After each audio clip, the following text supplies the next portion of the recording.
Hi, my name is Lyle Murphy, the founder of the Alternative to Med Center. Today we're going to be talking about antidepressant withdrawal, and we're going to be covering a few questions. First question is, what are the different antidepressant types? So there's a few different antidepressants, there's some subtypes. The four major classes are going to be your MAOI inhibitors, your TCAs, also known as tricyclics, your SSRIs, and your SNRIs. How does an MAOI work? Okay, so there's an enzyme that breaks down neurotransmitters at the blood-brain barrier.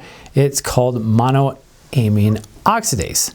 This is an inhibitor that inhibits the action of that enzyme, so therefore you get basically a shotgun effect of all the neurotransmitters, both stimulatory and inhibitory, which these drugs were the older class of medications, and that's what they had at the time. Next question, how does an SSRI work? So it's very selective towards serotonin. Basically, it poisons an enzyme called the serotoninase enzyme that is meant to break down serotonin after it's been expressed at the synapse. So here's the vesicles where the serotonin's held. It comes out into the nerve space, it hits the receptors, and then it's reuptaken so it can be used again. It's like if I throw you a ball, you throw it back, I throw it to you, you throw it back, and we still have a ball when we're done. What happens with the SSRI is it doesn't allow the ball to get thrown back. So it stays over here in the synaptic space, keeps bouncing off the receptors and producing an inhibitory response on those receptors. What happens over time is that it degrades into its metabolites and you have no serotonin left, which is why we see a lot of people coming into treatment that have all of the same symptoms that they were put on an SSRI for and more after being on these drugs for quite some time. Next question, how does an SNRI work? Well, basically the same as an SSRI, except it's also reuptaking norepinephrine. Norepinephrine is a stimulatory neurotransmitter. It helps you with focus, it helps you with attentive levels, and too much of it could result in anxiety, and too little of it could result in lethargy and depression. Some of these drugs are also doing that same number on dopamine, and so basically it's blocking the reuptake of dopamine, so you have more available dopamine. Next question, how does a tricyclic work? Well, a tricyclic works by not only increasing the serotonin and the norepinephrine in a similar way as the SNRIs, but it also blocks the action of acetylcholine. Acetylcholine is a stimulatory neurotransmitter, so by blocking it, it forms more of an inhibitory response. SSRIs are this broad, SNRIs are this broad, and tricyclics are this broad, and MAOIs are everything. Next question, what is the difference between serotonin, dopamine, and norepinephrine? Well, let's start with dopamine and norepinephrine. So there's a catecholamine cycle. That means you get L-DOPA that forms dopamine, and dopamine forms norepinephrine, and then norepinephrine forms adrenaline, and then breaks down into metaepinephrine. Adrenaline is also called epinephrine, by the way. So that's the catecholamine cycle. These are all stimulatory. So dopamine is the reward neurochemical. It's what gives you a sense of levity. It's like, it is your own natural antidepressant. It keeps you engaged in pursuing something outside of yourself. Unlike oxytocin, which wants you to be close to the partner that you're with and bonded in a very close way, dopamine is what pulls you towards that thing that's out there that you need to do something to pursue. Sort of like the carrot in front of the horse. Norepinephrine, we already covered that. That is your attention neurochemical. Too little, you may have inability to focus, read, put your attention on things, be very distractible, and too much of it is the chemical equivalent of anxiety. Serotonin is an inhibitory neurochemical. It's like these other neurochemicals work on the brainstem, the same kind of brainstem that a lizard might have, slightly more complex, but basically it's stimulatory. Your brainstem neurochemicals determine threat. They might have you just devour something, or like they're kind of unregulated. I mean, if you look at a lizard when it's copulating, it's not really a consensual thing. That's sort of how that part of your brainstem works. It's not really diplomatic, right? So to counterbalance that, you have these diplomatic neurochemicals like serotonin that change that way a lizard would do things in intimacy to like how we do things. Like, hey, do you have a Facebook? Or like, would you like to go out to dinner? Or, modulate those other urges into something that is normative human expression. As far as like ruminations, like did I like the house? Did I leave the stove on? Is my husband or wife going to leave me? Am I going to lose my job? These sort of normative, excitatory, anxiety-producing thoughts have a chance to get modulated by serotonin and knocked down to like, no, I'm just worrying, or that would be a really bad idea, or, you know, I can always just go check on the house and see if I left the stove on, instead of it becoming a full-blown thing. When those things are out of balance, you can kind of see it. I mean, it's kind of tells when people have too much of something or not enough. You can read them emotionally, kind of like you can read the color of a car without a mass spectrometer. You can see it's blue. You don't need to put it in and burn it and get a fingerprint like they do in chemistry to determine that it's a blue car. Same way with human emotion. You can tell which neurotransmitters are performing and which ones are underperforming or overperforming a lot of times by the way people act. So if somebody is low serotonin, they ruminate, they can't sleep, they have anxiety. Next question, if serotonin is not a happy chemical, why is it called an antidepressant? Well, right, it's not a mood elevator for sure. It is like if you're thinking about jumping off a cliff, or you're thinking about killing somebody, or you're thinking about killing yourself, and you don't have the inhibitory control from serotonin to modulate that thought into, you know, no, jumping off that cliff would really hurt, my family would miss me, it's not that bad. If you don't have that counterbalance through serotonin, you might actually act on impulse to do things that could be dangerous to yourself or other people. So the notion behind these serotonin lifting drugs was to help put a distance between those impulsive thoughts and actually acting on those impulsive thoughts, which was branded as antidepressant. Next question, what are the hardest antidepressants to withdraw from, and which are the easiest? Back when I was base jumping, which is jumping off of a high-rise object with a parachute, there was a saying that it's not the speed that kills you, it's a sudden stop. You can be going 200 miles an hour and that's not hurting you, it's how fast you stop. So you would set your parachute in a way that would slowly open and slow you down over a distance. Same concept as an airbag in a car. It slows your inertia down over a longer distance so that the force of the impact is decreased. Same way with coming off of medications. Something that's very short acting is generally going to be a lot harder to withdraw off of because the speed of that withdrawal is going to be a lot more painful. Whereas something with a longer half-life is going to be a lot more tolerable. So a short acting type of substance is alcohol. People can go into serious alcohol withdrawal within 24 hours. It's a solvent. It leaves your system, it's water soluble, it can get out your kidneys and it's gone, and a person can go into withdrawal abruptly. So the shortest acting antidepressant is Luvox. Luvox can have a very nasty withdrawal. It's a medication that was associated with the Columbine shooting. People can get dysregulated from coming off this thing abruptly. Not everybody has, of course, that sort of disinhibition that happened in Columbine. But if you're going to have a problem coming off a medication, it's going to be one like Luvox. Paxil is an SSRI that has a bit of a backbite to it.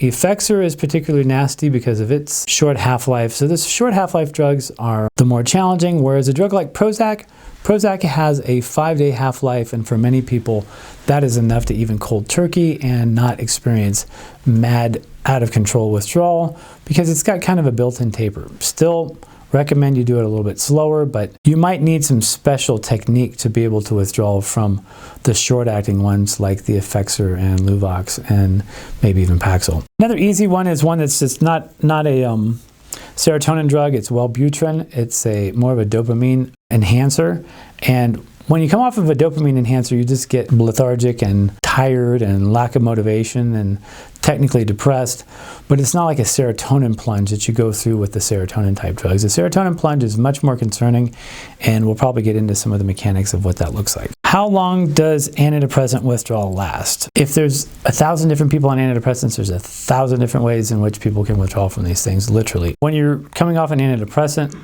Lexapro or whatever, you probably are going to feel the withdrawal start to set on at the half-life of the drug.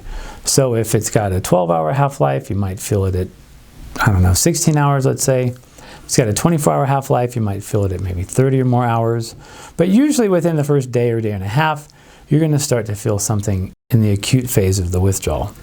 Then you might have 2 or 3 days of the symptoms. Hopefully you're doing your taper slowly and you can integrate those symptoms, but 2 or 3 days of kind of the crescendo, and then it starts to abate. That's for a person that's not neurotoxic. A person who's neurotoxic, they've got poisons in their nervous system that are not allowing these neurochemicals to even be expressed properly. Kind of like if you've got carbon monoxide coming out of an old Buick, your oxygen metabolism is not expressing itself correctly and you go into oxygen starvation and can potentially die. When you're not making enough serotonin because you're neurotoxic and you can't make it and it's blocked, then you get into these protracted states where the withdrawals can last on and on and on and on and on. Now, if you've been on an antidepressant for many years, it may take 2 to 4 weeks to even get through the acute phase of that withdrawal because of the selective way that they're altering the way the neurochemicals are expressed. So it's really different for each person. It's actually really different for each antidepressant. But if you're experiencing mad withdrawal after a month or 2 months of reducing or eliminating your antidepressant, you might have some other things going on, such as lack of precursors to make neurotransmitters, or probably, and more likely, neurotoxic impairment. Next question, what do antidepressant withdrawals feel like? Depends on the antidepressant, but any of the serotonin type medications, what you probably are going to experience is a serotonin plunge. And so everything is emotionally and even sensations in your skin might be physically heightened. Next question, how long do you have to take antidepressants for them to cause withdrawal? I mean, it takes 2 weeks really for your brain to even do whatever adjustment that it needs to do in the presence of the medication and have the physiological response that they call efficacy for an antidepressant. For most people, it takes a little longer than that, some months, but everyone's different. You know, how long does it take to get adapted to the medication and get hooked on it in a way that you're going to experience withdrawal? Some people don't feel any withdrawal after 3 months. Some people feel mad withdrawal that are on it for 3 months. I would say over 6 months, you might expect that you're going to have some kind of withdrawal complications and need to be strategic about the way you withdraw. What are the withdrawal symptoms of an antidepressant? Generally, there's going to be a degree of emotional sensitivity, like you're just more sensitive to other people's emotions, and you're just heightened in the way that you perceive things. Things are going to come across as more maybe as a threat. You might have more impulsive type behaviors. You might have crying jags, getting emotionally triggered in ways that you didn't before. You might have ruminating thoughts that you can't make stop. And almost invariably, since there's so much serotonin that is being utilized in your stomach, in your gut, and how the digestive motility and peristalsis works, you are probably going to experience some or a larger degree of digestive upset. What are the things that help with antidepressant withdrawals? There are a number on the website. I would suggest that you find your way into the antidepressant alternatives page or the antidepressant tapering page. If you go to the Alternative to Med Center website and you go to the search bar and put in antidepressant tapering or antidepressant alternatives, you're probably going to find those pages and read some stuff in there. There's a lot of different scenarios that go into a depth that we're not going to go into on the video. But a few of the things that we use here are tryptophan is the immediate precursor for serotonin. Again, the people that are suffering the most from coming off of antidepressants, usually it's the serotonin plunge that's doing that. Not so much different than if somebody acutely stops heroin. When somebody stops heroin, they're going into an endorphin plunge. Endorphins and enkephalins block pain, so now they don't have any pain chemicals anymore, and everything hurts both physically and emotionally to the point where they can't take a shower, their clothes hurt on their skin, their eyeballs feel like they're burning on their eyelids. All that's because of a temporary neurological deficit, neurochemical deficit.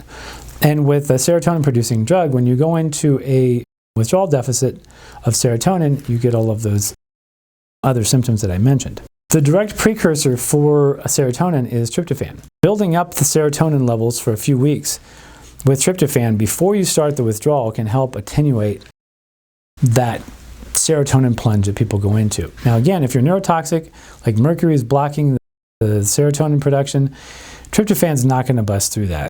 The way we do it here is we bring the tryptophan in and we bring the antidepressant down. That's a strategy for getting off antidepressants.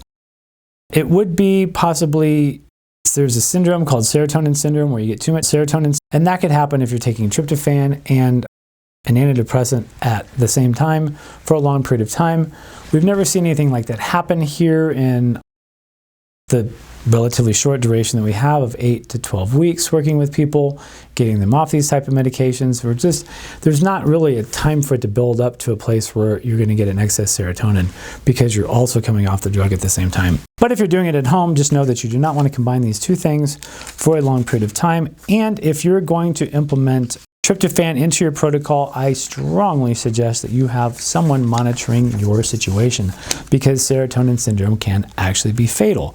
It's very infrequent that it happens in the literature, but it can happen and it can be life-threatening. So have somebody on your team that understands that. Other things that can help with antidepressant withdrawals: careful tapering.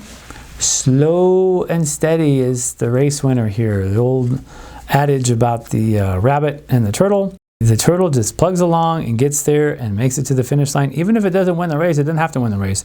Winning the race is not throwing yourself into a crisis. The tryptophan dosing for an average, let's say 110 to 120 pound female, is going to be around 1,000 milligrams at night. If you're a larger person, maybe over 160, you might want to up that to about 1,500 milligrams. And niacin actually helps back up in the pathway, helps reinforce the effectiveness of tryptophan, especially somebody that is eating a lot of carbohydrates and sugar. Tryptophan will actually backslide to make niacin for the energy metabolism of a simple carbohydrate. Getting off the sugared foods. There's a thing that people do, because it's a bit of complicated physiology, but I'll go ahead and explain it. When you eat sugar or a simple carbohydrate, there's an insulin response, right? Because insulin has to mop up that sugar. Well, the insulin causes amino acids that basically, when you break down protein and it forms the building blocks, amino acids, those amino acids can then make it into your bloodstream, and they're free floating in your bloodstream. Well, the insulin response causes all of those amino acids besides tryptophan to get chased up inside the tissues. Now, normally these amino acids are bouncing off the blood-brain barrier and looking for these transport molecules that are kind of like the life rafts for the Titanic. There's only so many. They can carry so many amino acids across the blood-brain barrier as kind of a gating mechanism for how much gets in. Well, tryptophan's bound to a fat called albumin. So when you eat the sugar and have the insulin response, all of the excitatory neurotransmitters get chased up into the tissues, and you have this tryptophan just having a field day with the transport molecules and going into forming serotonin, and you get that sense of and that's what you're looking for, right? That's why you're maybe midnight snacking. But what happens 2 hours later when the insulin response drops and all those excitatory neurotransmitters come out? Now they're having a field day hitting those transport molecules and forming stimulation in the brain. So it forms this like roller coaster effect, and even alcohol can do that. Alcohol is a sedative on many levels, but it's also triggering that same insulin response. And so people get stuck on the roller coaster ride of that, and it's a self-medicating response that actually makes the situation worse than better. Another thing you can do is take about 30 milligrams of melatonin. So here's niacin, here's tryptophan, here's 5-HTP, forms serotonin, and then you've also got melatonin, that's your sleep neurohormone. So you're kind of shotgunning that entire pathway with some of those supplements. And again, there's a lot more recommendations on the antidepressant alternatives page on the website. Next question, does your brain go back to normal after antidepressants? Generally, yes. In fact, invariably, yes. It's really just more of a matter of how long is it going to take. I have seen people who were damaged from taking an antidepressant one time in a way that you thought, that's not going to get fixed, like they're without any emotion at all, what they call anhedonic, for years even. And those people still tend to get better. So keep the faith that you're going to get better. It does end up happening that way. It may take some time, and you might have to learn some things along the way to get through it. Next question, do you feel better after stopping antidepressants? With what we do and what I've been doing for 17 years, we take people who are having the experience where the medication is not working for them anymore. So we've excluded the whole batch of people that have the potentially their antidepressants working for. We don't see that population, right? So asking me whether that population would feel better coming off their antidepressants, I have no idea, right? For the people that are coming in on antidepressants that aren't working anymore or are causing symptoms that they don't like, then as we do the program, as we're building up their serotonin levels, as we're unpoisoning their nervous system of organic poisons through biotransformation, as we're getting heavy metals out through a process called chelation, the people are getting better, whether they're on antidepressants or not. So they're feeling tremendously better just doing the program, and feel better coming off the antidepressants at the same time. So the experience with your people here is, and the success stories are, I feel so much better coming off my antidepressants. But there's a whole physiological process that we're doing that gets people feeling better on multiple levels and actually gives them the ability to get off the antidepressants in the first place. Next question. What happens if you quit an antidepressant cold turkey? It is not a good idea. Even if you weren't suicidal when you got put on the medication, even if you're not suicidal on the medication, you might feel suddenly suicidal from coming off of an antidepressant and may not have the inhibitory control to make a different decision in a very potent moment. There's no reason to put yourself in that kind of jeopardy, usually. I mean, I'm sure there's exceptions, but by and large, taper it slowly. You know, if you're on 30 milligrams of something, try an entry like 25. You know, get your environment right, all the things that you think you need to be able to be a basket case for a while, and do an entry dose cut. Not like go from 30 to 15 or from 30 to 0. Just do a little cut and see how that feels for you. And if that feels okay, maybe you can be a little bit more adventurous.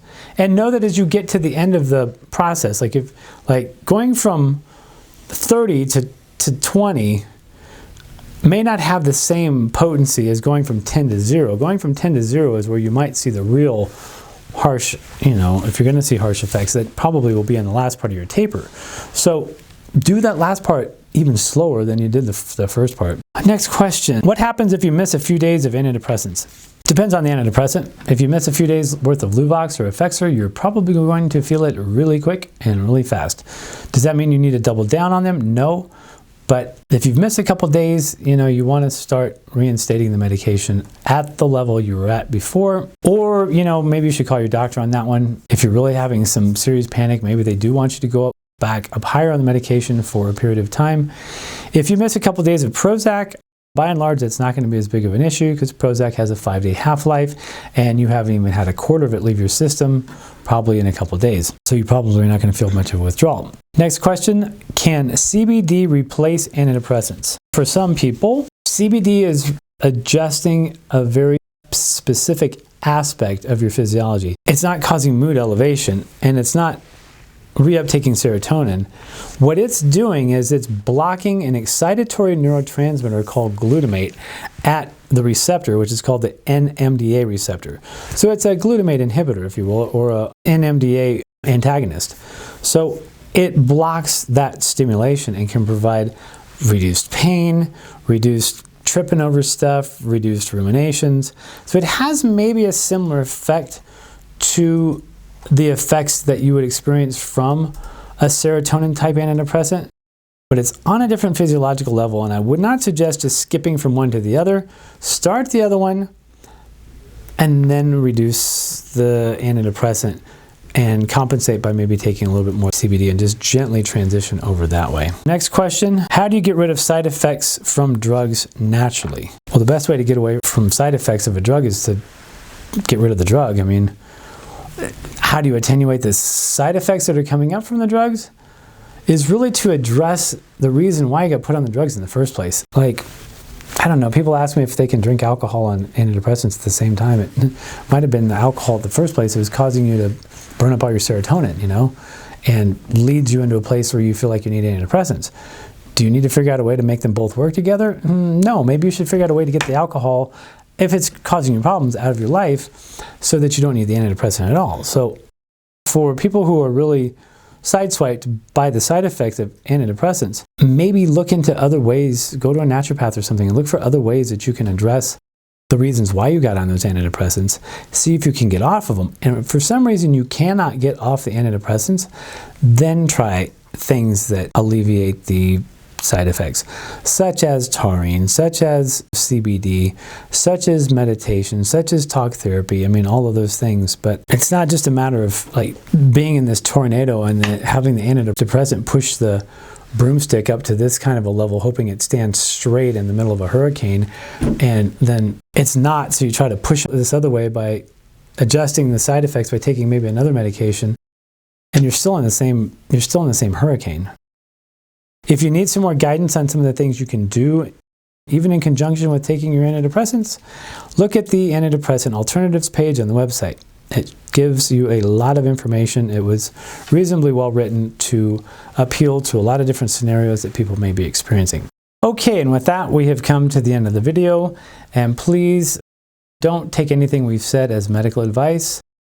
There's places you can get a doctor that might be more sympathetic to your situation and help you. There is an organization called the IMMH, which stands for Integrative Medicine for Mental Health, IMMH.org.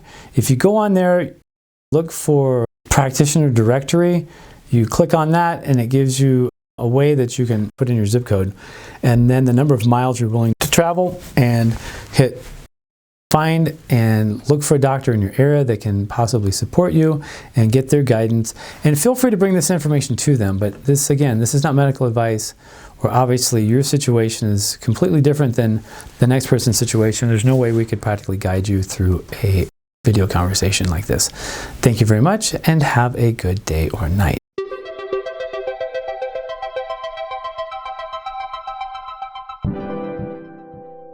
Thank you for watching. Don't forget to subscribe to our channel. For information about Alternative to Med Center, give us a call at 888-984-9667.